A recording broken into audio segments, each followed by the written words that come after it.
How to fix Canon printer error E08. Step 1. Turn off the printer.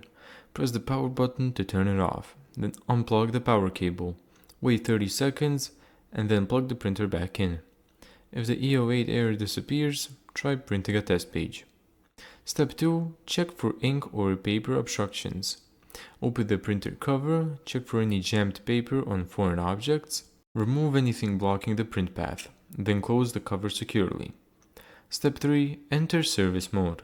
Turn the printer off, hold the stop/reset button, and while holding that button, press the power button.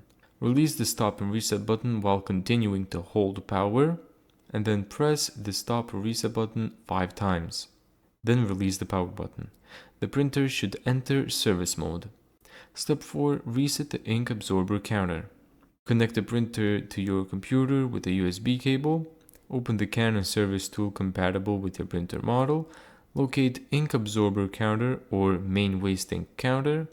Click set or reset and wait for the process to finish. Then restart the printer.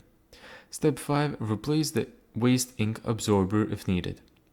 If the error returns shortly after resetting, replace or clean the waste ink absorber pads, reassemble the printer, and then reset the ink absorber counter again using the service tool. And then, step 6, test the printer. Turn the printer on, print a test page, and if the E08 error is gone, the repair is complete. If the error remains, the absorber pads may need replacement or the printer may require professional service. Thank you so much for watching this video. If you found this tutorial helpful, make sure to give it a thumbs up and subscribe. And as always, see you in the next video.